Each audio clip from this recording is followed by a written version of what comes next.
Welcome to the Lean Blog Podcast. Visit our website at www.leanblog.org. Now, here's your host, Mark Graben. Hi, this is actually Mark's wife, Amy. Mark has been sick and his voice is really croaky, so he asked me to read the introduction to this episode, which was recorded when his voice was normal. Joining Mark for episode 335 is Barry O'Reilly, and they'll be talking about Barry's latest book, Unlearn, Let Go of Past Successes to Achieve Extraordinary Results.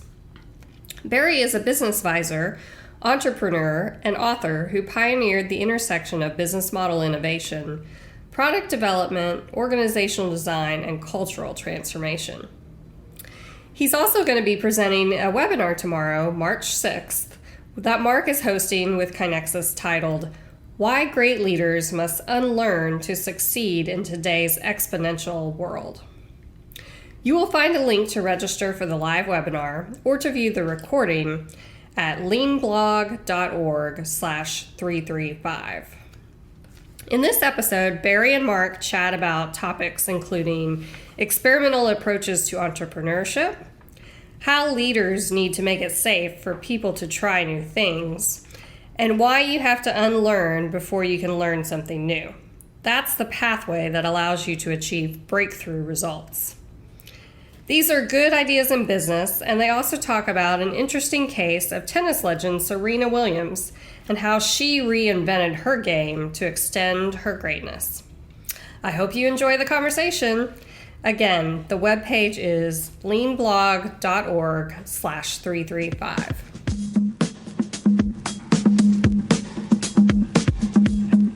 Barry, hi. Thank you for being a guest and joining us today. How are you? I'm great. Thanks very much for having me, Mark. It's a pleasure to be here.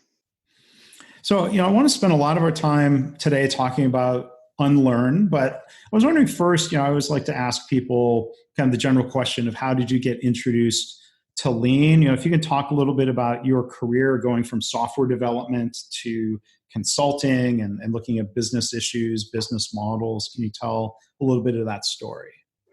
So I sort of fell my way into that, to be honest.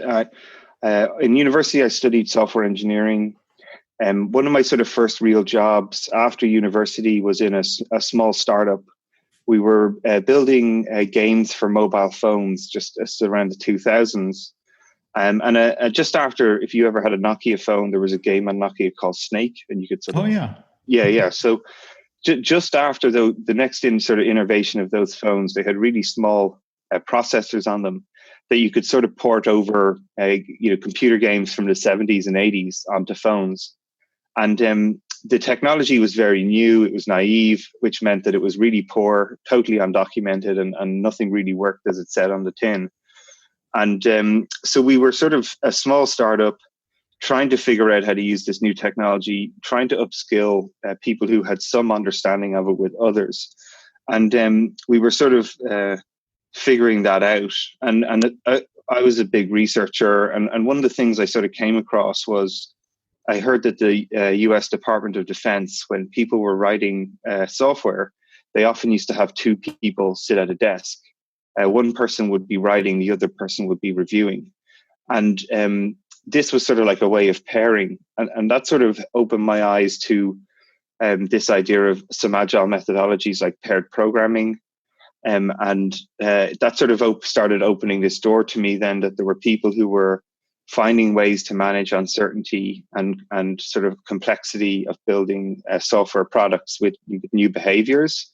And as well as not just sort of building new things, people were trying to figure out, well, what are the right things to build and great ways to sort of manage uncertainty through experimentation. And a lot of these sort of researchers and problems that I had sort of led me to find a lot of these sort of methods.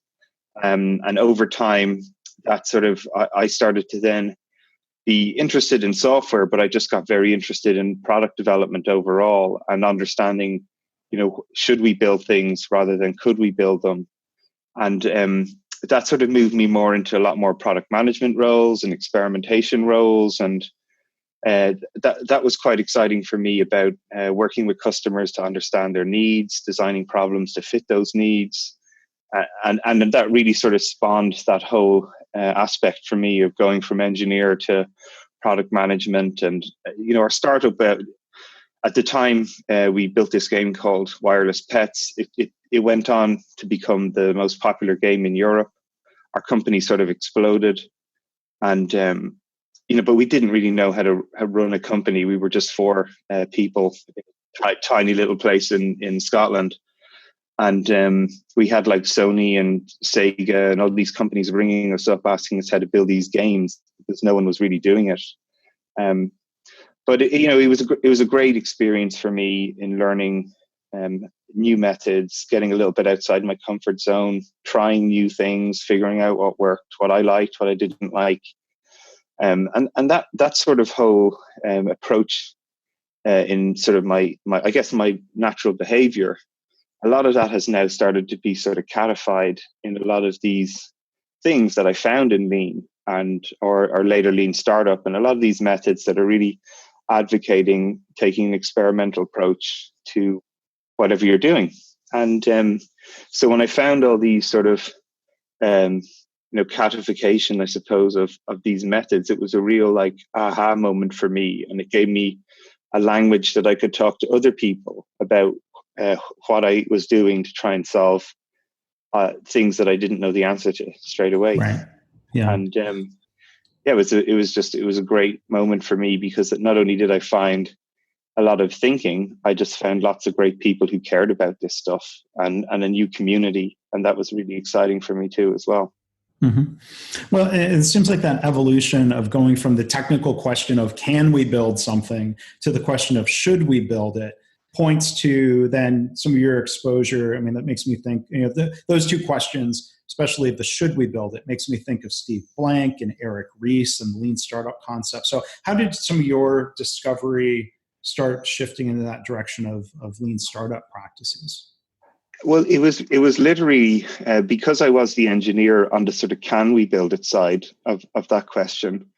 We started to slowly but surely, especially in the startup, we were building good technical products, but often when we were shipping them to customers, they weren't using them the way we expected. So we might have these very elegant solutions, but they weren't addressing the real problem.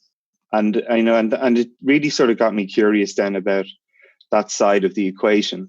And I started to want to go out and spend time with customers. We used to try and invite them into our office. We'd get people to start using our products as we were building them.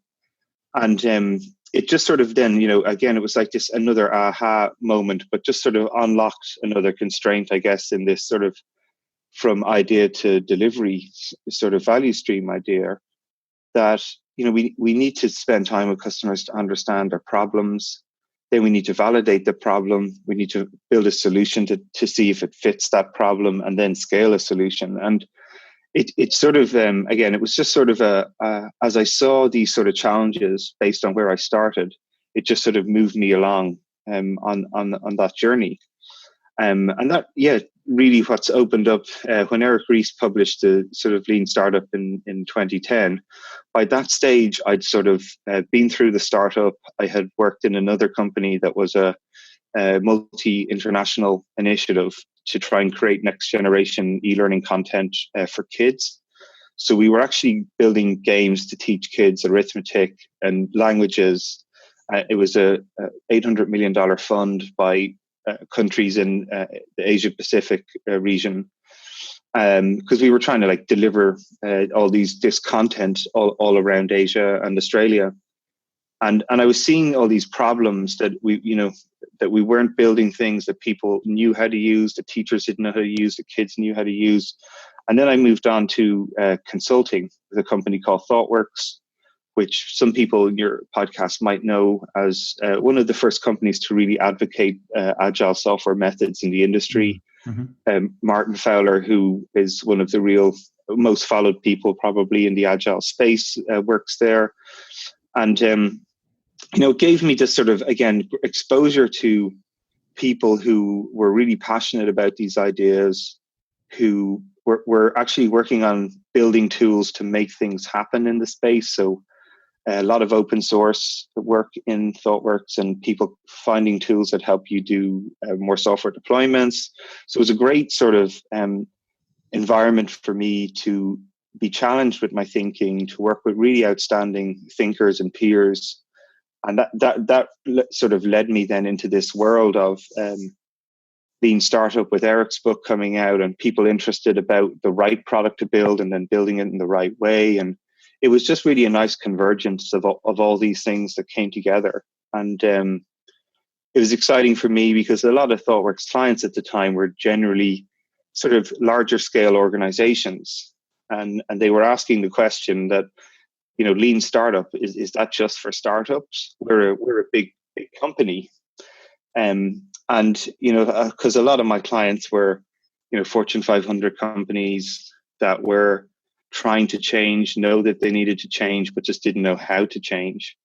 And, product development was one part of the experimentation piece for them, but they also needed to think about how they changed their budgeting systems, how they changed their internal processes, HR, hiring processes, all these things that are part of a big system that a company is. And it's really not just experimentation about building a new idea. They've got to experiment with their existing products. They've got to find new products. They've got to scale things that are working well.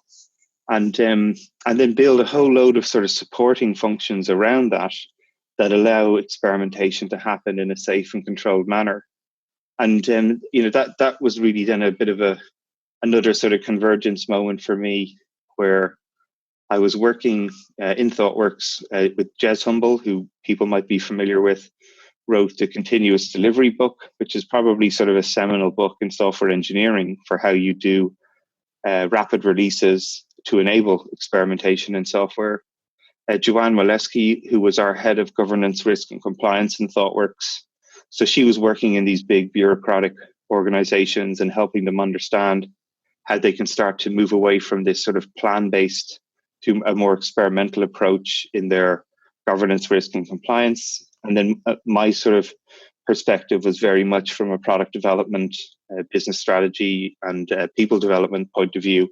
How do we create this experimentation in those areas? And that sort of cross-functional group that we were decided to answer this question of, well, if you're not a startup and you're a larger organization, how do you adopt these practices? And that's really where the seed for the first book I wrote, called Lean Enterprise, How High Performance Organizations Innovate at Scale, really came from. Yeah, and can you talk a little bit more about that book? It was part of a series of books that Eric Ries, I don't know what's the right word. He didn't publish, but he was sort of the champion of a series of books.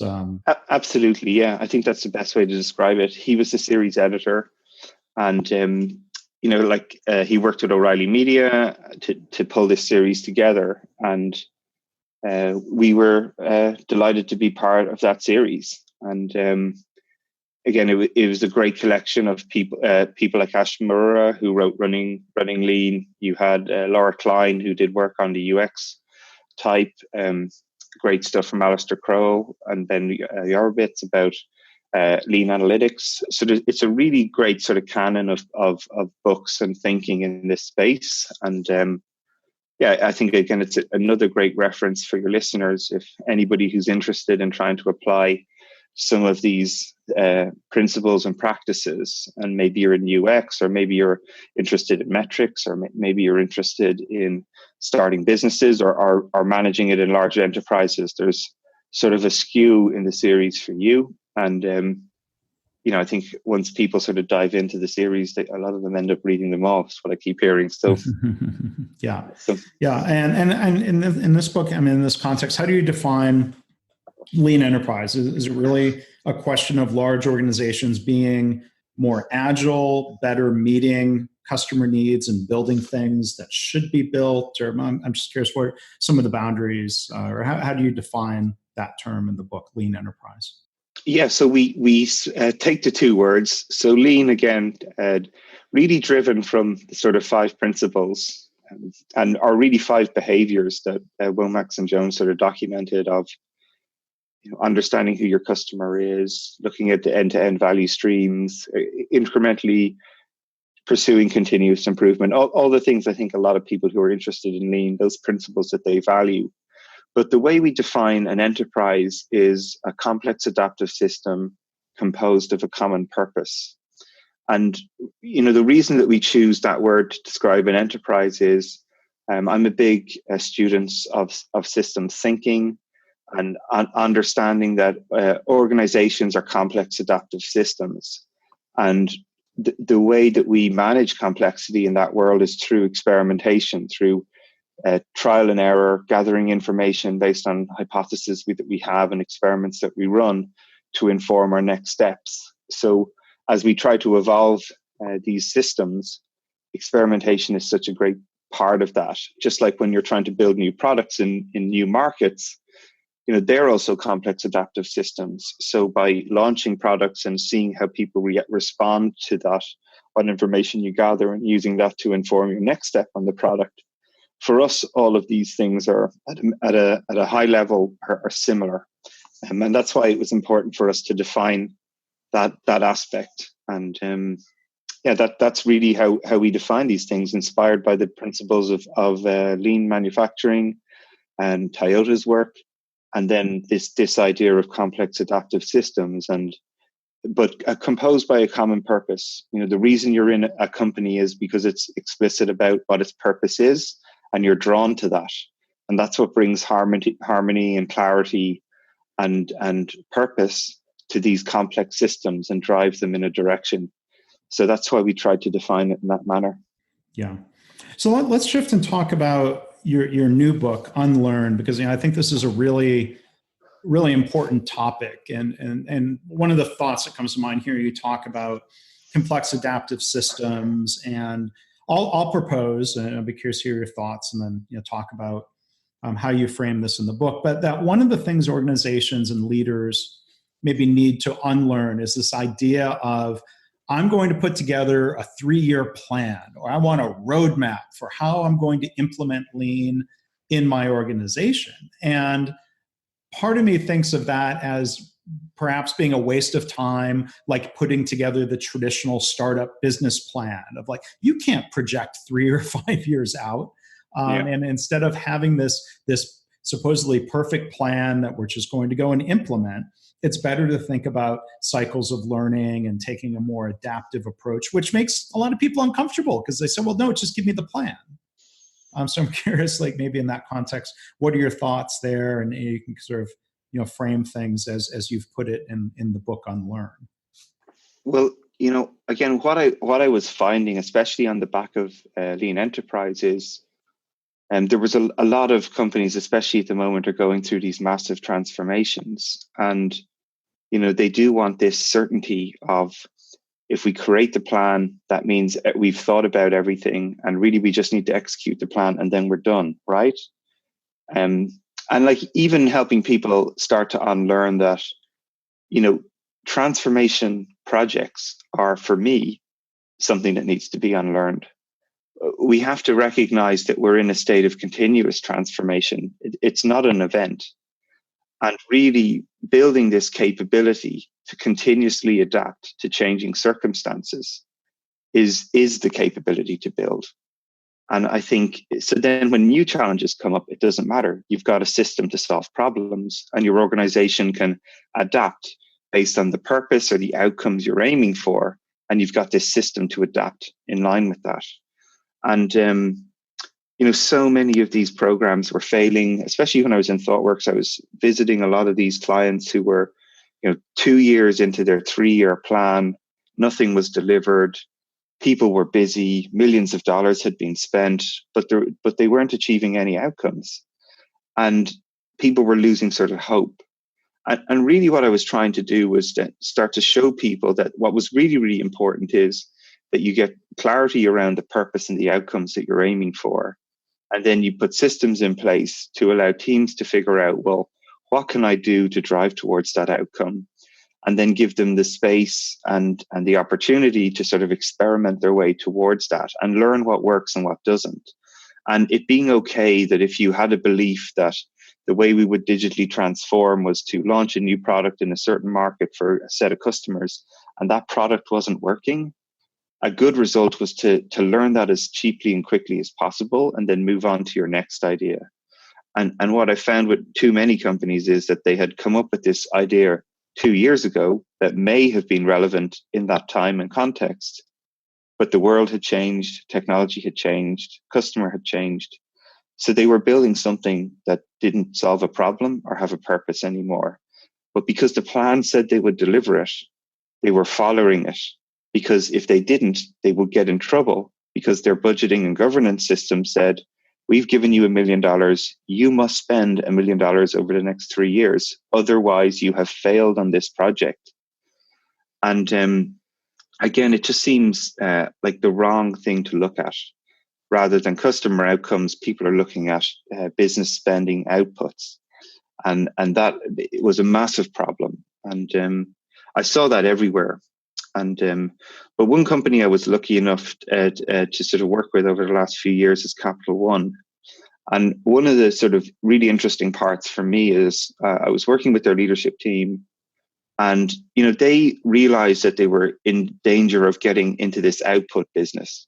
People were measuring success as, am I on time? Am I on budget? Did I build all the features I said in the plan? And they were recognizing they weren't getting the outcomes that they wanted.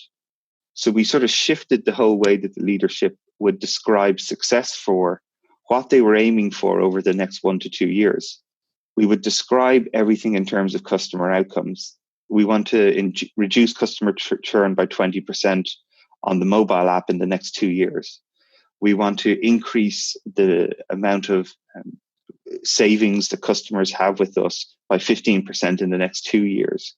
And these were the kind of outcomes that the leadership team would ask of their teams. And then they would stop. And then they would manage the uncertainty of that by monthly meeting with the teams who were figuring out how to achieve those outcomes and reviewing the progress that they would make. And then adapting both the outcomes we were aiming for and the approach the teams took as they moved towards those outcomes. And what we found is that the time that they spent in planning was drastically reduced, maybe 30 to 45%. The time they spent on execution was increased by 20 to 35%. And then the teams were happier. People were making more progress.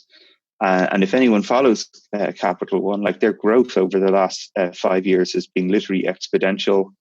They probably have the best technology infrastructure platforms of all the banks out there. And all of this has come from the leadership team getting better at defining outcomes, in creating systems to allow teams to experiment, learn what works and what doesn't work. And the results they're having are truly exponential. And this was a big unlearning moment for their leadership team. And stuff that I go into greater detail on the Unlearn book. But really, that's the kind of way I'm seeing the companies that sort of have these extraordinary results really are working in these ways. They're letting go of the plan for certainty and talking more about outcomes we're aiming for, using iteration and experimentation to manage the uncertainty. And when uncertainty is high, they work in small iterations and learn what works, make it safe to fail, but gather this great information to make good investment decisions based on what they learn. Yeah. Well, that makes me think of, there are some organizations out there that are unlearning the traditional budgeting cycle. There's a whole movement and a methodology out there called beyond budgeting, which is really interesting to look at. And when you talk about focusing on purpose rather than dictating all the steps of the plan, I don't know if you've read General Stanley McChrystal's book, where he talks about the idea of commander's intent, where instead of just the kind of the traditional command and control of telling people what to do, go take that hill.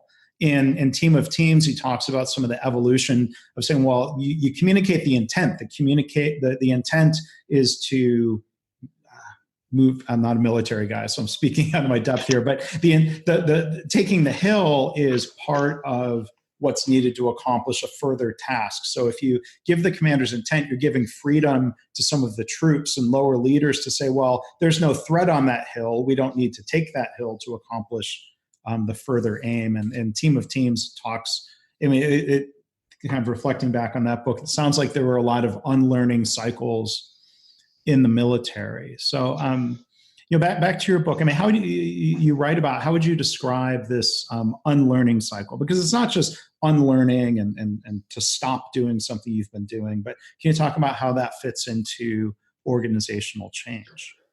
Yeah, absolutely. So, when I talk a lot about unlearn, people sometimes actually get quite upset because they sort of feel like, well, what are you saying? Everything I know is wrong. I need to just throw all that away. And really what I'm saying is, no, it's not. Like unlearning is a process of letting go or reframing or moving away from once useful mindsets and acquired behaviors that were effective in the past, but now maybe limiting your success. So it's not forgetting, removing, or discarding your knowledge or experience. It's just a conscious act of letting go of outdated information and taking in new information to inform your decision-making and action. And the way I try to think about this is, we in all our lives, we've learned these behaviors that make us successful. And, as we become more successful, we attribute more and more sort of calcification of the behaviors that got us from one place to another.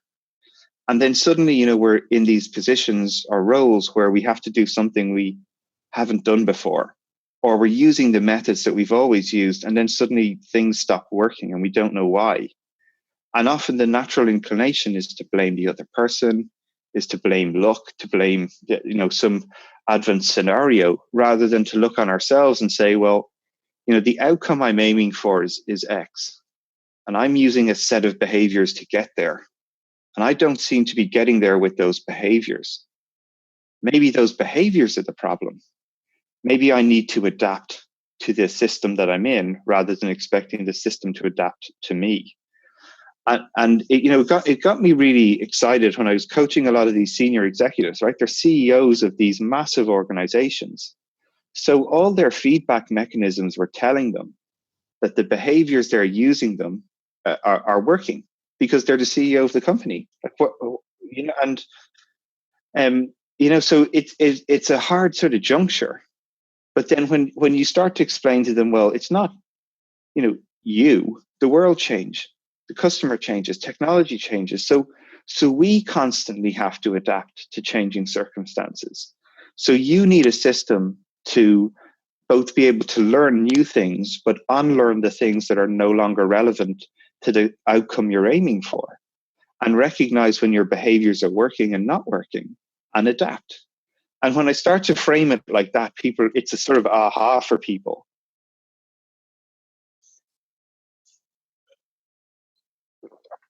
Exactly, and I think it gives people sort of license then to say, yeah, it's okay then. So really, I need a way to know if what I'm doing is working or not working in line with the outcomes I'm trying to achieve. And that then opens up this whole curiosity element to them. And they're willing to sort of try new behaviors, experiment with new ways of working, and see if it moves them towards the outcomes they're aiming for.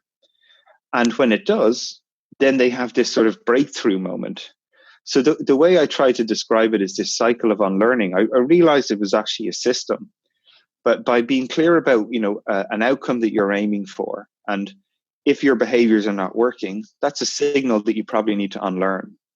Another signal is if you're, problems you're avoiding, or you've been trying to solve a problem for a while and everything you do just isn't working. They're all great signals that you probably need to unlearn your current behavior. And then really it's about defining that outcome that you're aiming for, and then relearning, like starting small and experimenting with new behaviors to see if they can move you towards this outcome you're aiming for. Relearning is experimentation at its heart. It's trial and error. It's trying things that might feel uncomfortable to you, but they could be the behaviors that unlock the outcome you're aiming for. And what I find is by going through this sort of relearning process, when people find this sort of click, they get these breakthroughs. in their thinking, in their behavior, in the outcomes they're aiming for. And that's sort of a moment then for them to recognize that actually this is a really powerful system, because it's not a one and done process. You just don't unlearn once in your life and everything's suddenly perfect. It's a continuous adaptive process. So what I found from working with a lot of these leaders is once they have this sort of breakthrough, they realize it's a continuous breakthrough. So one of my favorite examples was I was working with the leadership team from International Airlines Group. They own British Airways, Iberian, Vueling, Level. They're about the 6th largest airline in the world by revenue. And I have a program called Exec Camp, where I get executives to leave their business, in some instances up to 8 weeks, with the goal of launching new businesses to disrupt their existing companies. Now, that process is one, to create new products, but it's also a process to disrupt the individual's behavior themselves by getting them to work in new different ways. It's a safe to fail relearning experience for them. And on the sort of first week of the program, one of the senior execs had this idea to transform the airline industry. And all we had to do was just build their idea. And this is a person who'd been in the industry for 20 years, or senior exec in the largest airlines. Like, who says their expertise isn't correct and they wouldn't know this stuff? But we got them to sit down and test their idea with a customer. So how do you think the test went? I'm sure that there were probably some surprises. Right. So they showed the customer this great idea that they had. The customer didn't get it at all. Thought it didn't make sense to them. What do you think the leader's initial reaction was? Well, I know this from reading the first couple chapters of the book, but I guess I might have guessed that there was probably denial or defensiveness. Right. So they were like, wrong. This is the wrong customer for my idea. Bring me the next one. And we sort of went through this cycle a couple of times until, we sort of sat down after about 3 or 4 goes, and I sat down with them and said, reflecting, it's like, what do you think the problem is? And they're like, well, it's the idea that sucks, not the customer. And this was sort of like their unlearning moment, right? Where they were used to, as a senior leader, sort of pushing their ideas onto customers rather than pulling them and listening for the problem, the demand, and building around that. But that executive went on to be possibly one of the best experimenters I think I've ever worked with, because that sort of insight reactivated this curiosity in them. They started to realize that their expertise could actually be a limiting function for them. And they started to think a lot about their assumptions more as hypotheses, and they should be tested. And what they needed was a system to rapidly test these assumptions they had and learn what works and what doesn't. So that was a really powerful mechanism for them, and even after the exec camp, about 3 months later, they sent me this great email where one of their team had come into the office and said, hey, we've just built this new product. Can you sign it off for us? And their response was, well, why are you asking me to sign it off? You should be in the airport getting customers to test it and sign it off. So it's just like a great story of going through this cycle and how it becomes a massive differentiator in their performance and their decision making and their ability to achieve these amazing results. And that's what I've sort of really enjoyed, is seeing the system, working with these leaders as they apply the system, and then the results that they're sort of getting on the back of that is being extremely exciting. Yeah. So, I mean, what other than maybe, as you described, this process of, trial and denial and trial and denial and trial, and okay, well, I guess it's error.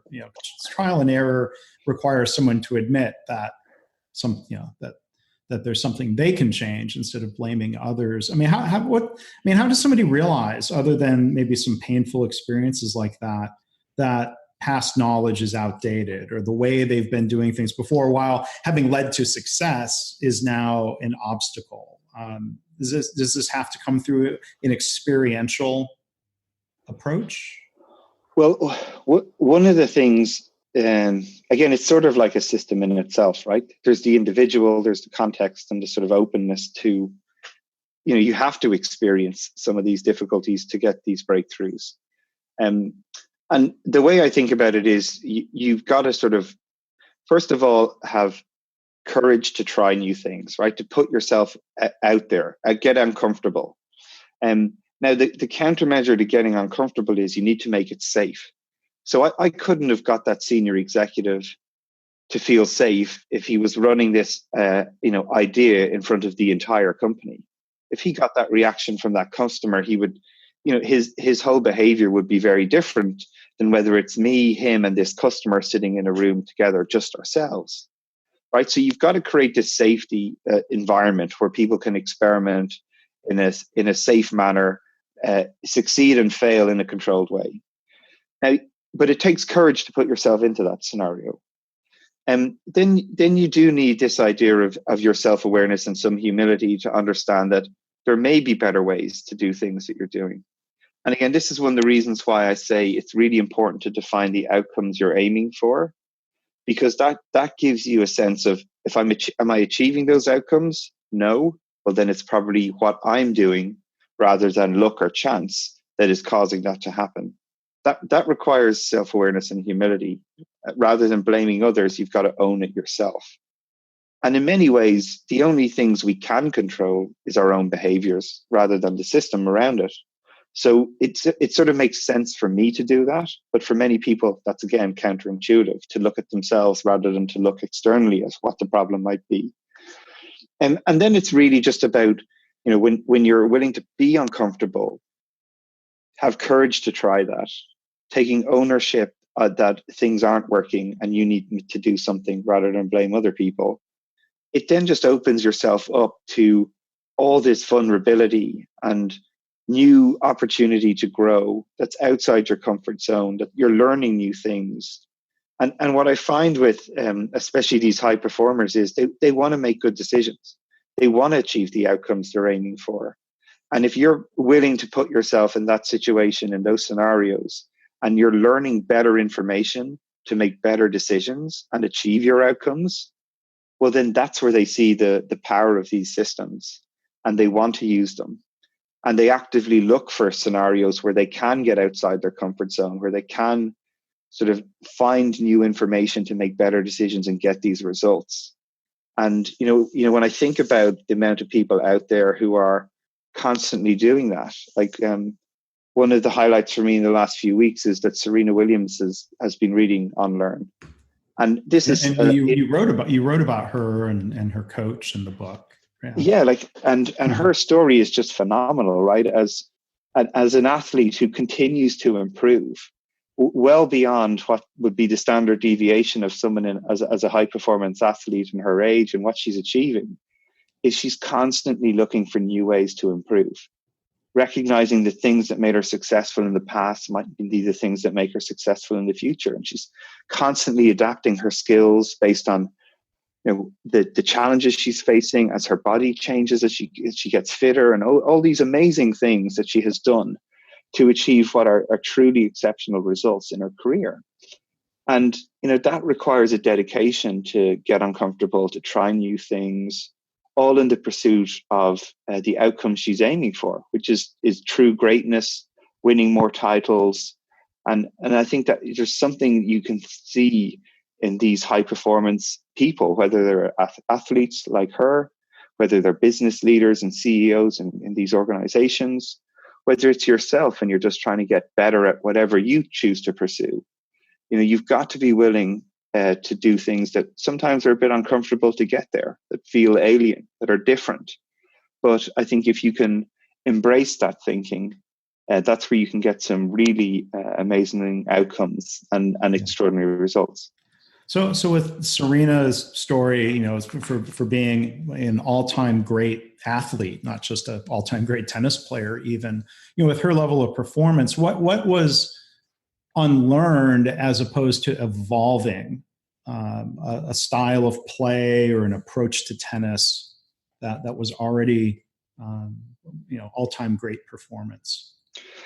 So what's the story I share in the book is really interesting. In sort of 2012, she was the number one athlete, in our female tennis player in the world. But then she sort of had some problems. she started like losing matches. She lost in some of the Grand Slam events, which are sort of like the seminal events in the tennis arena. She lost in like some finals. Then she started losing in some fourth round. But eventually, in Paris in 2014, she lost in the first round, which had never happened to her in her life. And everybody was sort of writing her off at this stage. She was into her 30s. The average age for tennis players is like 26. She was starting, and so all the sort of metrics were pointing towards this sort of it's slowly coming to an end. The curtain is starting to close on her career, and after being knocked out, she sort of found her way to in Paris. She found a court to go and practice, and the court was run by a guy called Patrick Morfordou. Now his father was an entrepreneur. He founded one of the first renewable energy companies in France. So multi-billionaire. He wanted Patrick to take over his business. Patrick had a passion for tennis. But he, conformed to his father's wishes for a period of time. And then he really was like, look, I need to go do this tennis thing. And he set up his own academy. And, he, at the same time, Serena found her way to his academy, and she was practicing there, and he watched her for a while, gave her some very sort of unvarnished feedback about how she was playing. And she was sort of curious enough to respond to that and go, that's interesting. Let's work on some of the feedback he gave her. And, they were sort of, she wanted to win again. He was sort of, in the tennis establishment, he was seen as unorthodox, a bit of a sort of renegade in his methods, because he was a big advocate of encouraging an experimental approach for each individual athlete. Rather, tennis is often very rigid about how they teach people how to play. He had a very experimental approach to helping people improve and adapting to each individual athlete. And the two worked together for a week. She went home to the US just before she went back to Wimbledon. She basically took Patrick as her coach. This is after her father, who had taught her since she was a kid, was her coach. And really what happened from there is sort of exceptional. She won Melbourne, or she won the next Grand Slam at Wimbledon. She won the US Open. She won gold medal at the Olympics. Her results basically improved by in the region of 71% in terms of her Grand Slam victories over the last few years. They have formed this amazing partnership, and a lot of it was really helping her take a much more experimental approach to the way she prepared for the game. Things that she did before she would not analyze athletes. He started to introduce some of that thinking to her, but a lot of this stuff was them evolving together. And it's a lot of people will say some of the toughest things about Serena is her mindset. She has this phenomenal mindset that even when she's losing, that she has found ways to come back and beat opponents. She has the best sort of recovery record of any tennis athlete. If she loses the first set of a game, she still has a 50-50 chance of winning the game. Most people, the industry average is about 25% if you lose the first set. So she has this amazing ability to, even in game scenarios, adapt to changing circumstances and even unlearn some of her behaviors in the game that are holding her back and evolve to relearn new things to get there. So it was just a really inspiring individual that I discovered had sort of either intentionally and intuitively had a system to sort of do this. And it really inspired me as I was sort of trying to show that this isn't just for CEOs or executives or people in business. It applies to people in athletics, and it applies to just you as an individual yourself in your pursuit of trying to improve. And I just wanted to make sure that we shared sort of that breadth of example for people that anyone can unlearn if they're willing to give it a go.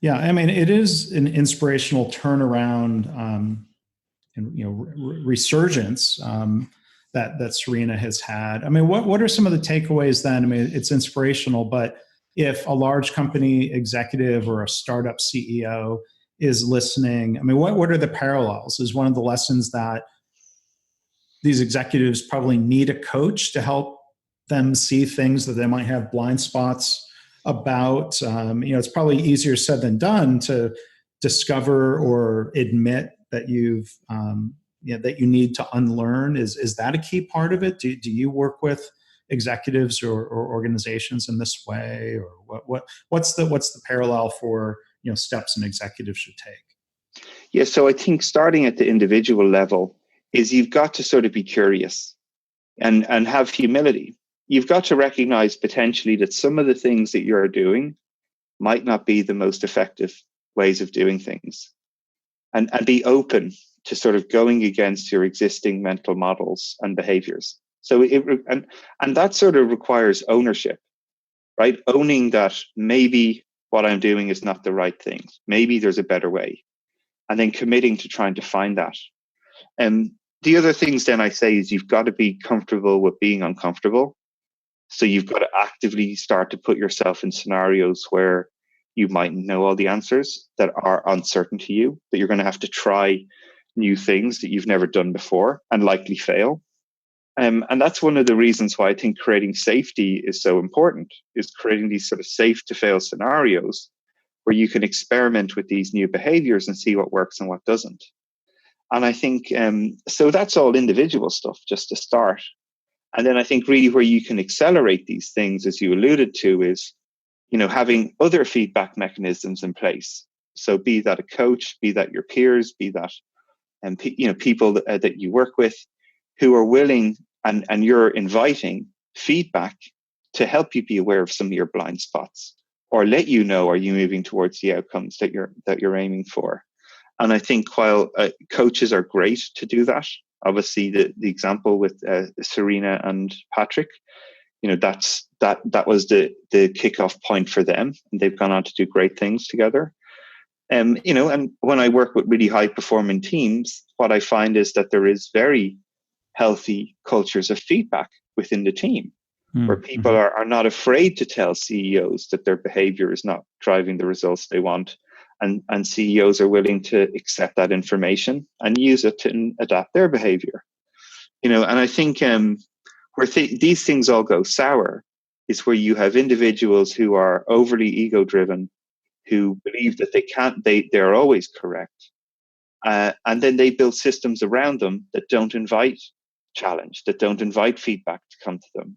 And, my experience of seeing people who create those scenarios is that they don't achieve a lot of the outcomes that they want, or people start to leave the company because it doesn't feel like an adaptive place to work. And so there are some of the things I would get, your listeners and senior leaders to think about, but leaders at all levels to think about is, be curious, own the outcomes you're achieving and the behaviors you've got, commit to being comfortable with being uncomfortable, and create some scenarios for that in a safe to fail way, and build those feedback mechanisms into everything you're doing, be it through your colleagues, through coaches that you actively seek for, and I guarantee you'll be amazed by some of the results you receive. Yeah. Well, in the book, and as you were talking about here, the requirement of courage, self-awareness, humility. There's a parallel. Reminds me of one of my favorite books. I think it's a really underappreciated book. It's called Toyota by Toyota, and it's written by American Toyota leaders. And in chapter 1, and they emphasize that continuous improvement requires this combination of courage and humility from leaders. A lot of leaders who've been successful have a lot of courage. They're bold, they're decisive, they have all the answers. It might not be paired with humility, and it might not be the approach that's going to work in a world where it's changing around them and changing so in a increasingly accelerated way. So there's a lot of really good stuff here, and I think it's good that it's kind of there. I think there are some common themes out there in some of the books about lean or Toyota. But maybe one other thing wanted to ask you Barry, before we wrap up, one of the things stood out in the book, and I think there's a common theme and a lot of discussion about this in the broader community, lean community, the idea that the best leaders don't have all the answers, they ask better questions. So I was wondering if you could elaborate on that a little bit and maybe talk about, how can somebody learn how to ask better questions over time?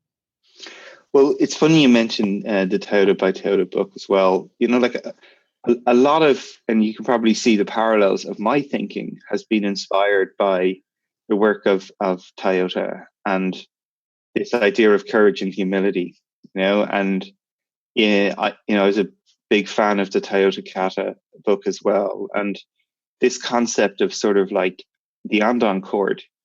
So when there is a problem on the line at Toyota and they pull this cord and the manager comes over, the manager doesn't come over to the employee and tell them how to fix the scenario. The manager has a series of questions that helps the employee get mentally unblocked. And they've created a safe environment. They don't get yelled at. It's safe to pull the andon cord. It's expected. It's encouraged. It's rewarded.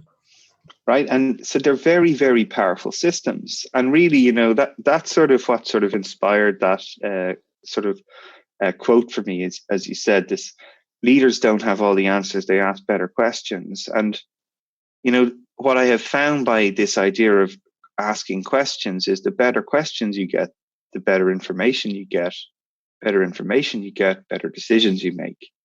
And I think like that sort of thing of rather than always trying to be the expertise that can actually hold you back from getting these breakthroughs. And little test I often have for some of these executives is I always say to them, when's the last time where you gave someone a challenge to solve and they came back with a sort of counterintuitive way to solve it or didn't do the way you would do it? Did you shut them down and say, no, that's wrong, you need to do it this way? Or did you sort of were curious enough to say, well, why have you taken this approach? And what are you learning as a result of taking that approach? And it's a very subtle thing. But again, if you are forcing your assumptions as to how to solve problems on people, you're never giving yourself an opportunity to learn potentially something new or different. Because that person could understand a new technology, that there's an easier way to do it, or they actually might just have a different perspective that drives more innovation than the way you did it was. But again, and so this is the sort of humility aspect of it, and the curious aspect of it is, even just spending those 2 minutes to ask those questions rather than give the people the answer. You're building an environment where people are willing to try things that they'll experiment, that you'll learn new things. And ultimately, that's what I feel leads to higher performance is you have a whole group of company that people are willing to try new things, learn what works and what doesn't, rather than this top-down command and control environment where you're just told what to do. And to go back to your point of commander's intent, that is what it is designed to do. We want to take this hill. I've given you the outcome. Now I'm going to trust my soldiers based on their skills, their competencies, their knowledge, the emergent information on the ground, that they're going to make good decisions aligned towards achieving that outcome. Because, why would I hire smart people and tell them what to do? I trust the people at the front line where the information is richest, most fresh, most current, to make good decisions based on the intent or the outcome we're aiming for. And I think that's why you see, even in organizational context, when you sort of devolve the command down to these small cross-functional teams that are making decisions aligned towards an outcome that you've described, like a capital one, where we would say, increase customer conversion or reduce their churn by 20% on this application. The teams are making the decisions at a local level that are aligned towards that intent. And that's what creates high performance, because everybody is moving, making decisions. They're not limited by waiting on decisions from the CEOs. They're having to write 50-page PowerPoint decks to get sign off to make a decision to move. And that's what I've seen from the company I've been working with, that moves them from a command and control organization to, commander's intent, outcome-based approach to experimentation and evolving at speed. And there are some of the lessons I've learned and shared case studies from companies like Capital One and NASA, British Airways, the NHS, all these really, really interesting organizations that are often considered to be big, bureaucratic, slow moving, but they've managed to build this experimental approach in the way that they're working and are starting to achieve some truly sort of extraordinary results. Well, and that's encouraging that some of these, big organizations, you might equate big with slow, that they can become more agile and more nimble in their approach. So I definitely, I encourage people to read the book. Again, it's titled Unlearn, Let Go of Past Success to Achieve Extraordinary Results. I've read the first 3 or 4 chapters. I'm looking forward to reading the rest of it, including you've piqued my interest with the NHS story.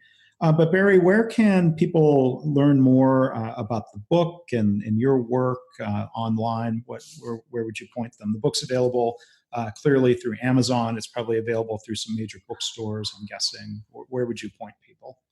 Yeah, so my website is barryoreilly.com. I'm on Twitter at Barry O'Reilly as well. And specifically for this Unlearn book, there's a website called unlearn.online. And you can go there to see where I'll be giving talks or seminars related to the book.